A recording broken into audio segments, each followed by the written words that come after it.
nuestro estudio de Romanos capítulo 12.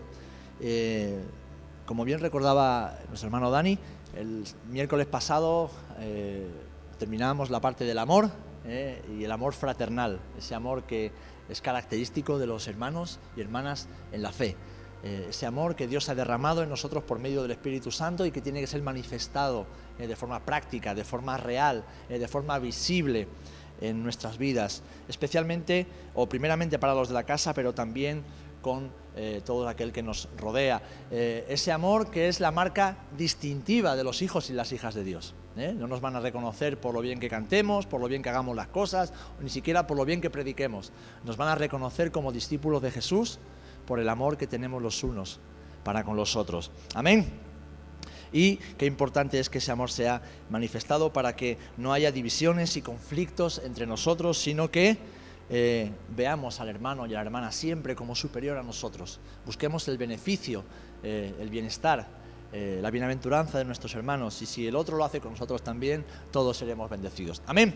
Bien, pues hoy en el versículo 11, que Dani va a proyectar en la pantalla, dice así: en lo que requiere, Romanos 12, versículo 11, en lo que requiere diligencia, no perezosos, fervientes en espíritu, sirviendo al Señor. En lo que requiere diligencia, no perezosos, sino fervientes en espíritu, sirviendo al Señor.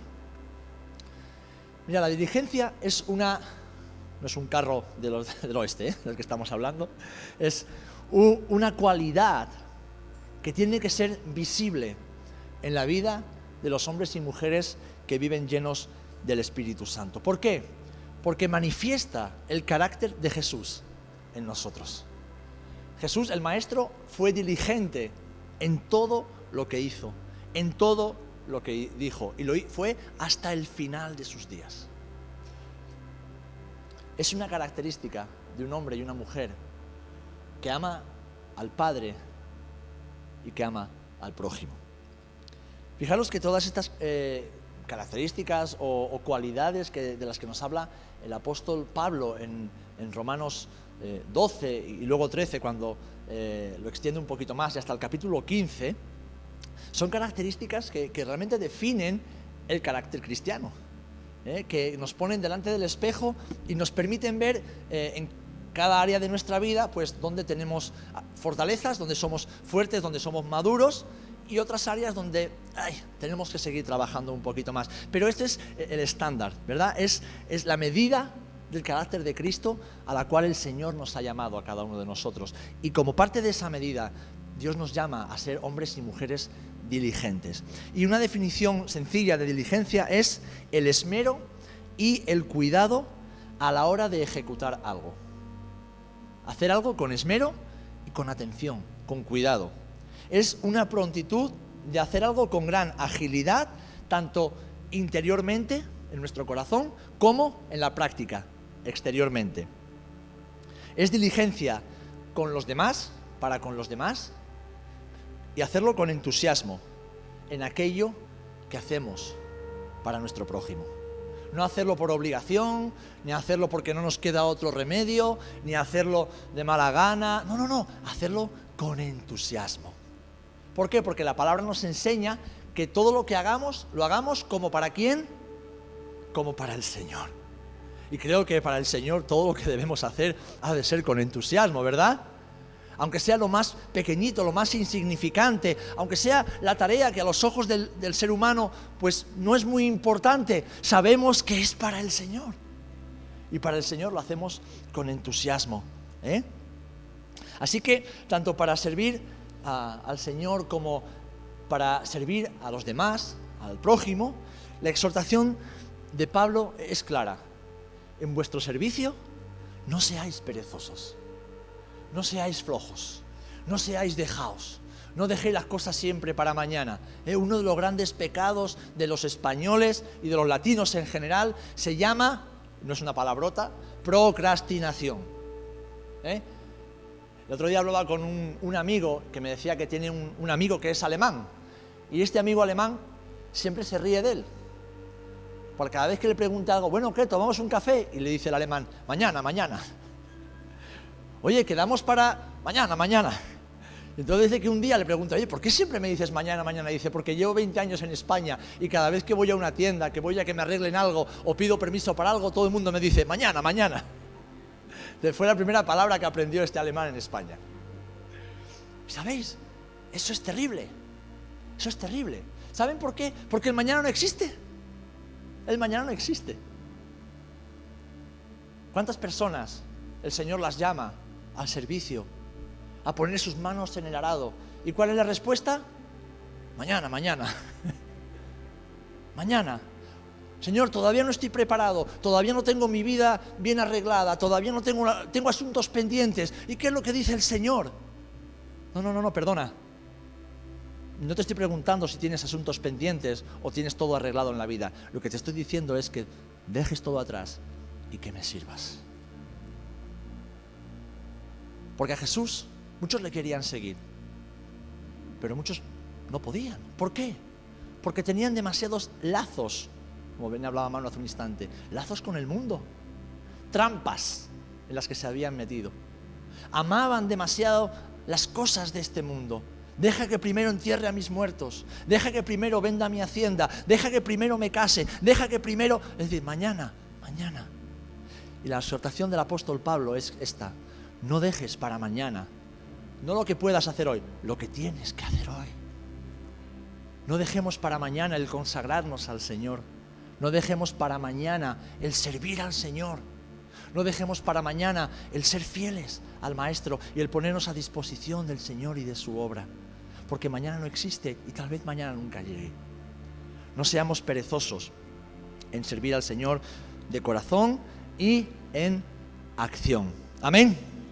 Y fijaros que para reforzar esta instrucción que el apóstol Pablo dice, añade la segunda parte de esta primera parte del versículo: fervientes en espíritu, sirviendo al Señor. El otro día, el domingo, la pastora nos hablaba acerca del fervor en el espíritu, ¿no? Como en el último punto, ¿os acordáis? De cómo el dominio propio sobre nuestro espíritu, hablaba de fervientes en espíritu. Y fijaros que aquí el apóstol Pablo está usando de nuevo esta exhortación para decirnos: tenéis que ser fervientes en vuestro espíritu humano, en vuestro yo humano. Y después habla acerca de no apagar el espíritu, como le dice a los tesalonicenses. Pero aquí está diciendo que cada uno de nosotros no podemos ser personas apocadas, personas dejadas, personas que enseguida se vienen abajo y dejan que el tiempo pase. No. Somos hijos de un Padre que nos ha dado vida. Un Padre que ha llenado nuestras vasijas con dones, con talentos, con capacidades, pero sobre todo nos ha llenado con el dunamis, con el poder del Espíritu Santo. Y eso transforma todo nuestro ser, y es el Espíritu de Dios el que ha dado vida a nuestro espíritu, que antes estaba muerto. El Espíritu Santo ha venido, ha dado vida, y por lo tanto el Señor nos dice que debemos vivir con un espíritu fervoroso delante de Él y delante de los hombres. Amén. Ser fervientes en espíritu significa que nuestro espíritu humano, o sea, nuestro yo, está siempre dispuesto a obedecer al Espíritu Santo que ha venido a morar dentro de nosotros. No es una actitud religiosa, no, es una disposición de corazón. Esa disposición que, como bien me lo has puesto fácil, hermano, te voy a usar como ejemplo hoy. Que como bien ha expresado el hermano, escucha una historia, escucha una realidad, una situación, y de repente su espíritu humano, su yo interior se entristece, se compunge. ¿Y qué hace el Espíritu Santo? Le dice: ora por esa persona, llámala y ofrécele la respuesta que necesita, que soy yo. ¿Y el hermano qué hace? Obedece. Eso es un espíritu fervoroso. Es un espíritu que está siempre dispuesto a salir de la zona de comodidad, salir de la zona de confort en la cual a todos nos gusta vivir, ¿verdad? Porque a todos nos gusta vivir cómodos y tranquilos y que no se nos estropeen los planes. Pero el Señor nos llama a ser interrumpibles. Es decir, ser capaces de dejar de hacer todo lo que estemos haciendo y obedecer la voz del Espíritu Santo. Y eso es vivir con un espíritu fervoroso. Porque además, cuando lo hacemos, quien se glorifica es el Señor. Y nuestro prójimo es beneficiado, es bendecido. Amén. Así que el apóstol Pablo en este versículo nos exhorta a vivir no permitiendo que nada impida la obra del Espíritu Santo en nuestras vidas. Y por eso es tan necesario la cita que os decía hace un instante de 1 de Tesalonicenses capítulo 5 versículo 19, no apaguéis el Espíritu. Y aquí se está hablando del Espíritu Santo. No apaguéis ese fuego que se ha encendido en vuestros corazones, como comentaba el hermano Daniel hace un instante, ese primer amor que se encendió en un momento en el cual Cristo vino a nuestras vidas. ¿Por qué el Señor tiene que estar constantemente recordándonos de volver al primer amor? ¿Por qué? Nos pasa como en las relaciones matrimoniales muchas veces. Nos acostumbramos a la relación, nos acostumbramos a la persona que tenemos al lado y ya damos por descontado las cosas. Yo doy por descontado que mi mujer me quiere, doy por descontado que me va a cocinar platos bien ricos, doy por descontado que me va a respetar o viceversa. Y entonces dejamos de cuidar, dejamos de honrar, dejamos de alimentar ese fuego que un día nació cuando nos conocimos y nos enamoramos. Y con el Señor nos pasa exactamente igual. Nos acostumbramos a vivir en la bendición de Dios, nos acostumbramos a saber que Dios nos ama, a saber que Dios nos perdona cuando nos equivocamos, nos acostumbramos a saber que Dios responde a nuestras peticiones cuando se lo pedimos, nos acostumbramos a su presencia y la damos por descontado. Dejamos de honrarla, dejamos de valorarla, dejamos de ser conscientes que vivimos en la presencia de un Dios santo, de un Dios puro, de un Dios omnisciente que ve y discierne cada pensamiento, cada intención, lo más profundo de nuestro corazón. Y lo que ese Dios quiere no es castigarnos cada vez que nos equivocamos, no. Ese Dios quiere tener intimidad contigo y conmigo. Ese Dios quiere que nos paremos con Él, que estemos con Él, que nos acostumbremos, sí, a su voz, pero ¿para qué? Para ser portadores de su voz. Que nos acostumbremos a su presencia, sí, para ser portadores de su presencia. Que seamos tan sensibles a su voz, que cuando nos hable, seamos tan fervientes, que ni siquiera nos planteemos, obedezco o no obedezco. No. Actuemos en obediencia a la voz del Espíritu Santo.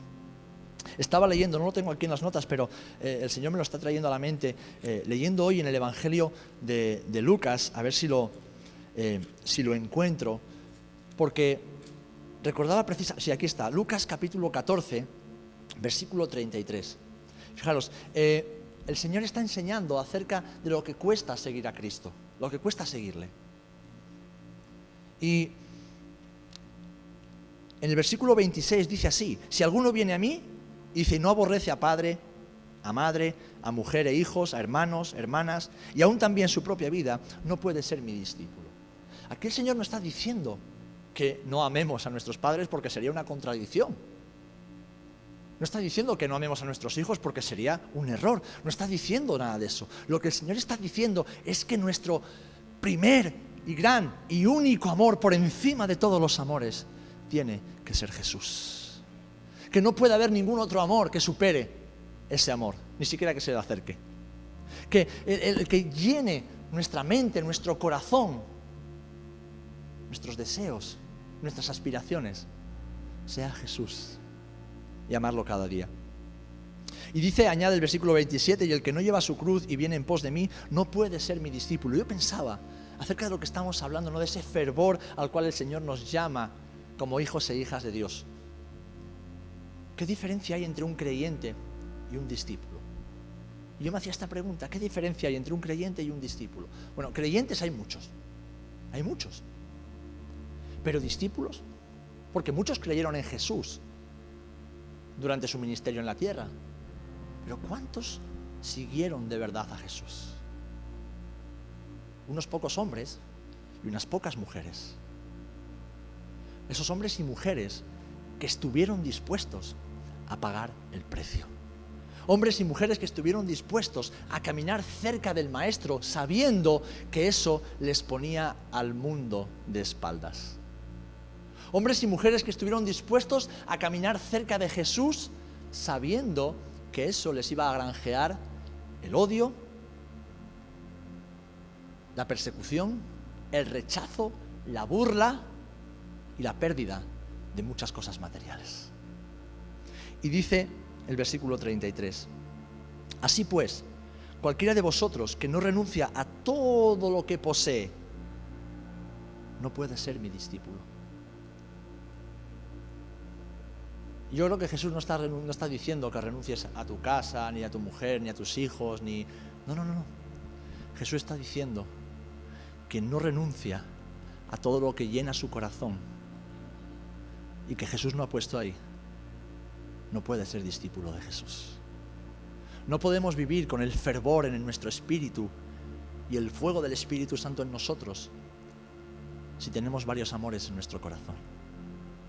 Si estamos divididos entre el trabajo, la casa, la mujer, los hijos, el ministerio también, mis estudios, mis planes de futuro, los ahorros en el banco, el coche, el deporte, etcétera, etcétera, etcétera.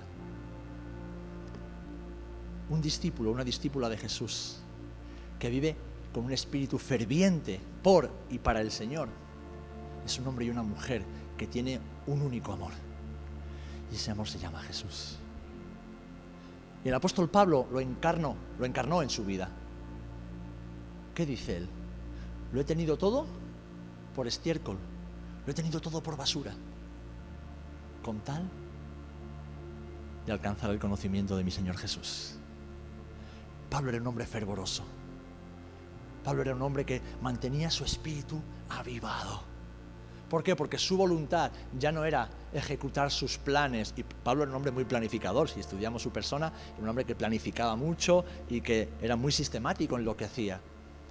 Pero a veces se le hacía planes y entonces el Señor le decía, no, por ahí no vas a ir. Te vas a ir a otro lado y vas a hablar a otra persona. Era un hombre interrumpible, porque su voluntad, su deseo más profundo no era hacer su voluntad, era hacer la voluntad de Jesús. Amén. Pues es lo que el apóstol Pablo nos está diciendo aquí: no apaguéis el espíritu, ser fervorosos en vuestro espíritu humano, siempre dispuestos a obedecer al Señor, y hacedlo todo con diligencia, hacedlo todo con excelencia, hacedlo todo como para el Señor. Amén. Amén. Porque a veces los que llevamos ya años en el Evangelio aquí en España, esto lo hemos visto mucho. A veces en la iglesia hacemos un poquito las cosas al estilo compadre, ¿no? De aquella manera. Y luego cuando pregunta, hermano, ¿pero usted cómo ha hecho? Bueno, es para el Señor ve el corazón. Digo, precisamente por eso, porque el Señor ve el corazón. Y Él ve que lo que tú has hecho no ha sido con una buena intención. No le has dado lo mejor al Señor. Le has dado lo que te sobraba. Le has dado lo que te apetecía en ese momento. Y Dios no te pide que lo hagas perfecto, no. El Señor nos pide que lo hagamos con diligencia, que lo hagamos con esmero, que lo hagamos lo mejor que sabemos, porque donde no sabemos, Él nos va a capacitar. Él siempre va a poner aquello que nos falta a nosotros, pero debemos ser diligentes y esforzados. Amén. ¿Alguna duda sobre esto? Creo que el apóstol Pablo es claro cuando nos enseña las cosas, ¿verdad? Bien, pues el siguiente versículo que vamos a ver, que es el versículo 12, nos habla de algo que después del amor a mí personalmente me encanta, y es la esperanza.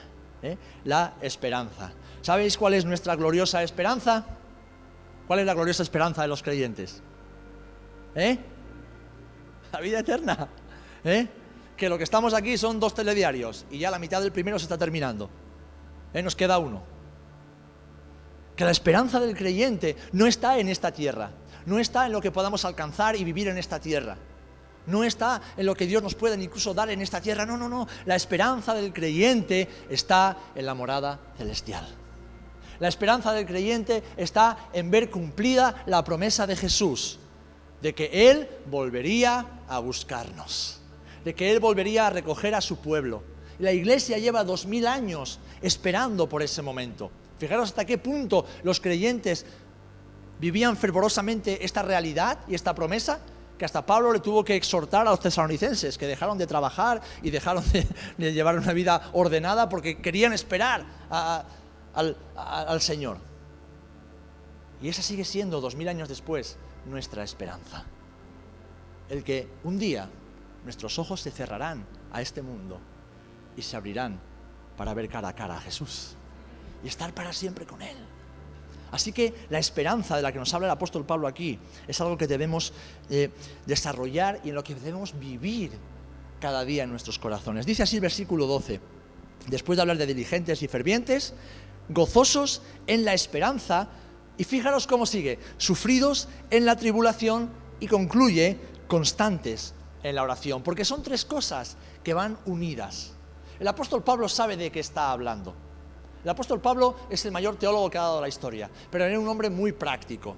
Era tan práctico que muchas de sus cartas y muchos de sus mensajes teológicos fueron escritos desde la cárcel, desde las tribulaciones, desde las prisiones, desde los azotes, desde las lapidaciones, de todas aquellas experiencias que él padeció por causa del Evangelio.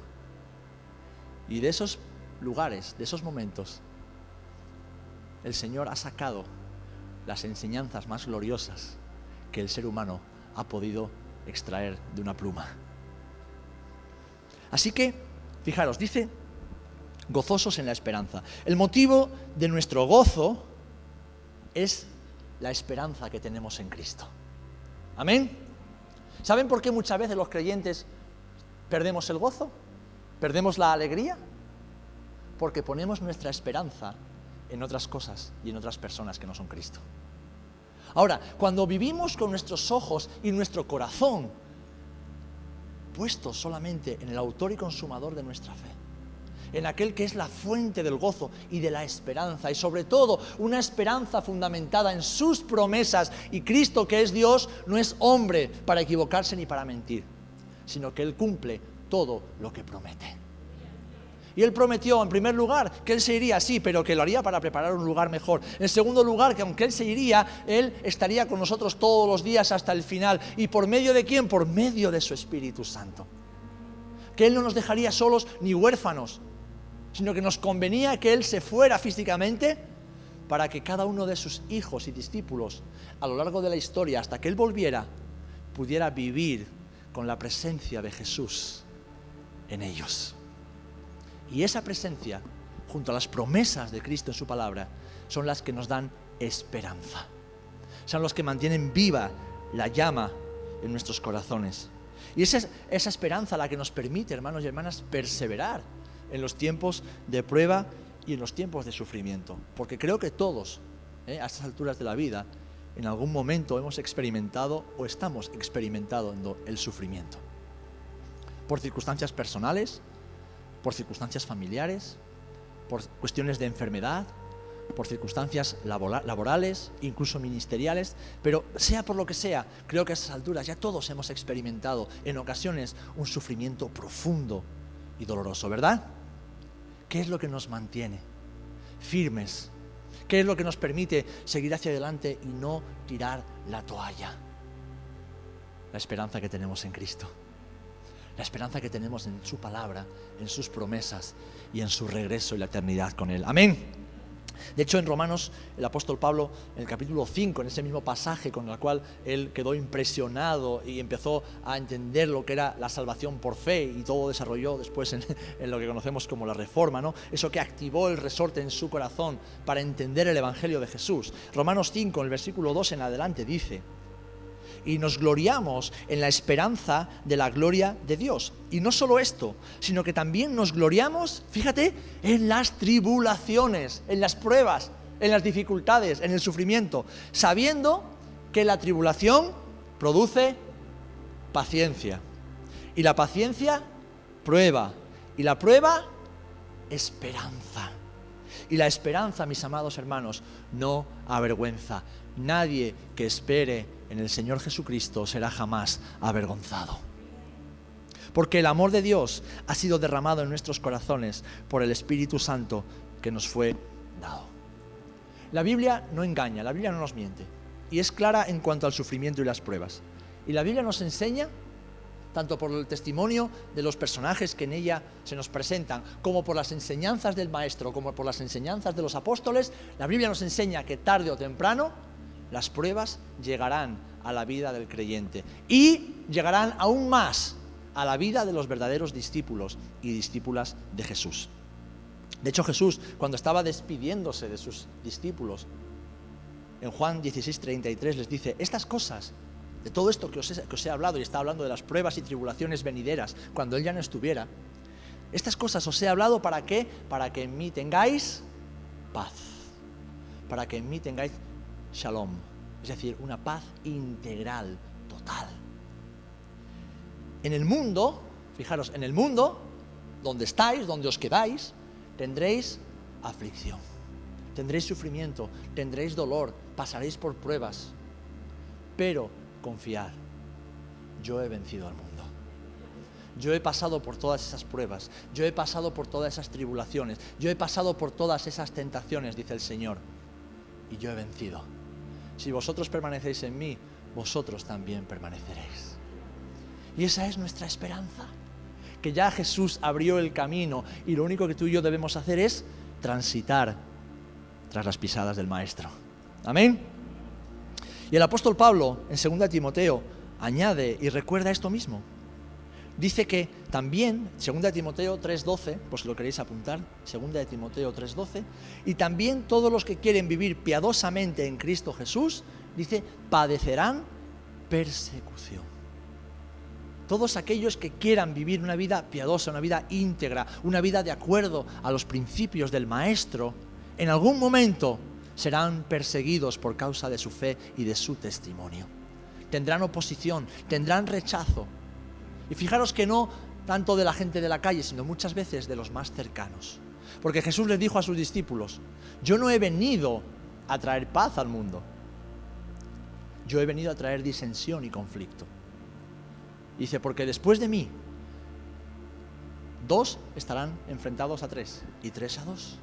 El hijo contra el padre contra el hijo, la suegra contra la nuera contra la suegra. ¿Por qué? ¿Por qué? Porque la salvación es personal. Que luego Dios nos bendice muchas veces trayendo la salvación a nuestros esposos, esposas, hijos, padres, familiares. Claro, gloria a Dios.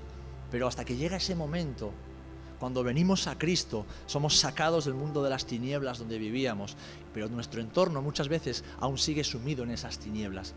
El enemigo lo sabe y porque intenta atacarnos muchas veces, perseguirnos e intentarnos hacer arrojar la toalla, es precisamente por medio de las personas que más amamos.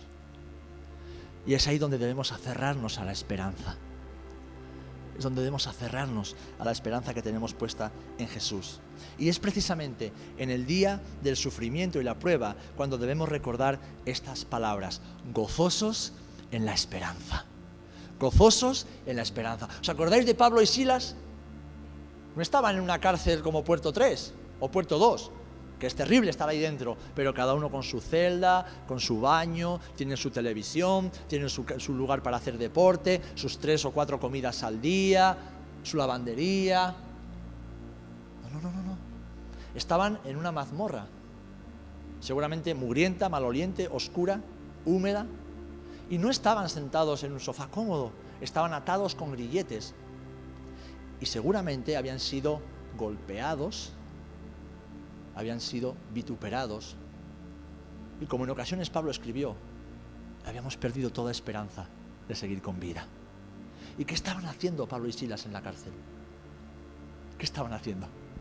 Orando, en primer lugar, orando. No perdieron la comunión con el Maestro. Sabían que aunque estuvieran encerrados, el Maestro estaba allí con ellos. Y en segundo lugar, una vez que esa comunión reavivó el fuego, dice que cantaban salmos, cantaban himnos al Señor. ¿Por qué? Porque eran libres. Estaban encerrados, pero eran gozosos en la esperanza. Y eran libres, físicamente atrapados, pero espiritualmente, emocionalmente, mentalmente, eran libres. ¿Y qué pasó? Que Dios hizo un milagro.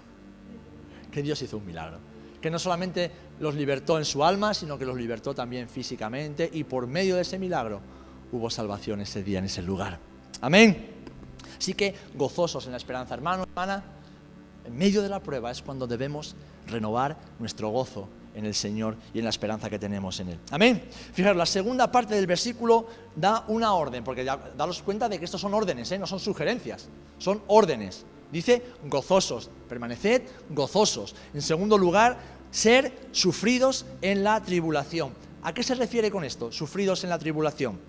Pues que tenemos que ser pacientes y perseverantes cuando estamos en medio de la prueba. ¿Cuál es una de las tentaciones que tenemos cuando estamos siendo probados y tentados? Tirar la toalla. Yo no sigo con esto. Yo no quiero seguir luchando. Ya estoy cansado, tantos años. Señor, ¿por qué no me respondes? Señor, ¿por qué no me sacas de aquí? Señor, yo no puedo más. ¿Para qué tanto servirte? ¿Para qué tanto dar mis mejores años para ti, Señor? Y mira dónde estoy aquí otra vez metido con este problema encima. ¿Cuántas veces hemos pensado eso? ¿Cuántas veces? Vamos a ser honestos. Todos hemos pensado eso alguna vez o muchas veces. Pues el Señor nos ordena que en ese momento seamos pacientes, porque la prueba produce paciencia, y que seamos perseverantes, que no estamos atravesando nada que Dios no esté permitiendo. Y si el Señor permite que estemos ahí, es porque Él sabe que podemos soportar eso y salir victoriosos. Pero además es que Él dice que las aguas no nos anegarán, porque Él estará con nosotros, aún en el valle de sombra de muerte. ¿Por qué? Porque Él es nuestro pastor. Y el pastor, el buen pastor, nuestro Jesús, nunca abandona a sus ovejas. Así que si Él nos tiene ahí, Él sabe que lo podemos soportar y está siendo parte de la escuela del Señor con nuestra vida, con nuestro carácter, para que cada día seamos más eficaces en su obra. Amén.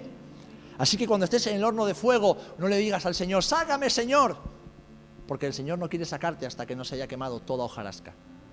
Y si sales antes de tiempo, tendrás que volver a entrar. Cuando estemos en el horno de fuego, Señor, aviva el fuego hasta que no quede nada más que quemar. Acordaros de los amigos de Daniel. Salieron, dice que ni aún ni sus cabellos ni su ropa olía a humo. ¿Saben por qué? Porque habían pasado la prueba y todo lo que tenía que ser chamuscado se quedó dentro. Salieron purificados. Porque para eso es la prueba, para que salgamos purificados. Y el oro que Dios ha puesto en nosotros, ese oro refinado, salga reluciente. Amén. Ahora, ¿cómo es posible ser perseverantes y pacientes en medio de la prueba? Pues el apóstol Pablo da la respuesta en la tercera parte del versículo. Siendo constantes en la oración. Siendo constantes en la oración. Siendo constantes en la oración. ¿Saben? Durante las últimas décadas especialmente, y por medio de muchas teologías modernas que han ido surgiendo, y llamo teologías por llamarlo de alguna manera, el enemigo ha hecho creer a muchos creyentes en todo el mundo que la oración no es tan importante como enseña la Biblia. Que la oración es algo que... Yo tengo un familiar en Italia, no voy a decir ni el nombre, ni la cercanía, ni de lejanía, que dice, no, yo no oro, yo simplemente estoy todo el día en comunión con el Señor. Y, ¡hala, qué majo! Todos los demás perdemos el tiempo. Claro, luego ves su vida y ves que es una vida llena de traumas, de miedos, de inseguridades, de fracasos, de miseria. Miseria emocional, miseria espiritual y miseria material. Porque él siempre está en comunión con el Señor. Hermanos, hermanas, la Biblia nos enseña que los hombres y mujeres que realmente marcaron la diferencia en su generación, tanto en el Antiguo como en el Nuevo Testamento y en la historia de la Iglesia, fueron todos hombres de oración, mujeres de oración, mujeres que valoraron los tiempos a solas con el Señor, pero es que además eran conscientes de su fragilidad, de su debilidad, de su dependencia del Señor, que lo único que sabían era que si no oraban, estaban tiesos, estaban muertos, estaban perdidos. El resultado de este engaño que se ha difundido por toda la Iglesia y especialmente hoy día con las redes sociales es ver millones de vidas vacías del poder de Dios. Creyentes nominales que saben mucho de la Biblia, que saben mucho de cómo hacer iglesia, pero que no tienen el poder de Dios en sus vidas. Que viven rodeados de Roger en su vida, pero no se enteran. Están demasiado centrados en su vida y no en el motivo por el cual estamos en esta tierra. El resultado de este engaño es la falta de fruto espiritual, de comportamientos irreverentes hacia Dios y su iglesia. Problemas de rebeldía, porque claro, si no estamos cerca del corazón de Jesús, Lo que sale es lo que tenemos nosotros. Y lo que tenemos nosotros es rebeldía, cabezonería, terquedad y necedad. Crisis espiritual, ansiedad, mucha ansiedad e incluso abandono de la fe en medio de la prueba. En medio de la prueba. Decía alguien, muéstrame un creyente que no ora y te diré un creyente que está a punto de caer. Muéstrame un creyente que no ora y te mostraré un creyente que está a punto de caer. Los discípulos de Jesús, después de ver a Jesús hacer milagros, caminar sobre el mar, multiplicar la comida, sanar a enfermos, resucitar a muertos, predicar a las multitudes y tenernos a todos boquiabiertos, ¿qué fue lo que le pidieron al Maestro? ¿Qué fue lo que más les impresionó de Jesús? Señor, por favor, enséñanos a orar. Queremos aprender a comunicarnos con el Padre como tú te comunicas con el Padre. Queremos eso para nosotros. Y de ahí surgió el Padre Nuestro. Así que, hermanos, la Biblia nos enseña, la palabra nos enseña que por medio de la oración recibimos la fuerza y la paciencia necesarias para soportar las pruebas, pero además para hacerlo con gozo. Para hacerlo con gozo. El apóstol Pablo es un ejemplo de ello. La vida de Jesús estuvo marcada por la comunión constante con el Padre. Y por medio de la oración, si vemos la vida de la iglesia primitiva y la iglesia a lo largo de los años, vemos que por medio de la oración, la vida de la iglesia se ha mantenido viva, se ha mantenido ferviente, se ha mantenido caminando siempre hacia adelante, esperando y confiando en el Señor. ¿Cómo vinieron los grandes avivamientos que conocemos en la historia? Todos surgieron de salas de oración. Todos surgieron de pequeñas habitaciones, de hombres y mujeres valientes, que fueron contracorriente y que no se conformaron al sistema eclesiástico de su tiempo, no. Tenían hambre de más, querían más de Dios y no sabían ni siquiera lo que querían, pero querían más de Dios, más de su presencia, y querían eso para toda su ciudad, para su pueblo y para su nación. Y muchos de ellos fueron avivamientos que surgieron después de años de oración continua, en un pequeño rinconcito, donde solamente 2, 3 o 4 hermanos, esos son los espirituales, como dicen algunos, ¿no? Los super espirituales, los que están siempre orando. Gloria a Dios por ellos, ¿y qué sería de la iglesia si no fuera por ellos? Pero es que Dios no ha llamado solamente a unos poquitos, porque el Señor, el Padre, quiere que tengamos comunión íntima con Él, todos y todo el tiempo. Y tenemos que trabajar. Tenemos que ocuparnos de nuestras casas, de nuestras familias, de nuestros hijos, de nuestros esposos, esposas si lo tenemos. Tenemos que ocuparnos del ministerio, tenemos que ocuparnos de la obra, tenemos que predicar el Evangelio. Sí, pero todo eso tiene que estar sazonado por tiempos a solas con nuestro Padre Celestial. Por tiempos donde solamente Él y nosotros nos plantamos cara a cara y tendremos encuentros sobrenaturales con el Señor. Encuentros que nos transforman para así nosotros poder ser agentes de transformación para otros. Dice la palabra del Señor en Hechos, y ya concluyo, que los creyentes de los primer siglo, de la primera iglesia, dice que perseveraban en la doctrina de los apóstoles, es decir, en la palabra como hacemos nosotros, en la comunión unos con otros, es decir, en estar juntos, disfrutar juntos del amor fraternal, en el partimiento del pan y en las oraciones. Cada día se juntaban, se unían para orar. Y de hecho, otra de las instrucciones que leemos del apóstol Pablo a la iglesia en Tesalónica, en el capítulo 5, dice, orad, ¿cómo? Sin cesar. Orad sin cesar. Orad sin cesar. Orad sin cesar. ¿Quieres ser un creyente de éxito en la vida?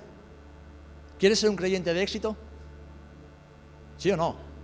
Queremos ser discípulos de éxito para Dios. No estoy hablando de ser rico, ni famoso, ni tontería de esa, no. Éxito en Dios, hacer la voluntad de Dios, cumplir su voluntad y sus propósitos.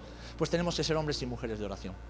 Para que en medio de las pruebas, en medio de las tribulaciones que se están y que vendrán, permanezcamos firmes, permanezcamos siempre mirando hacia el Señor y no solamente conquistemos nuestro propio corazón, sino que seamos capaces de conquistar vidas para el reino de los cielos. Amén. Pues hermanos y hermanas, en lo que requiera diligencia, no perezosos, sino fervientes en espíritu, sirviendo al Señor, gozosos en la esperanza, sufridos en la tribulación, constantes en la oración. Amén. Gloria al Señor. Amén. Pues con estas palabras, esta exhortación que atesoramos en nuestros corazones, le vamos a dar gracias al Señor por su palabra, que es la que nos vivifica, es la que nos levanta, es la que nos confronta y la que nos purifica también. Es esa palabra que nos da vida, porque la palabra en sí es vida. Amén.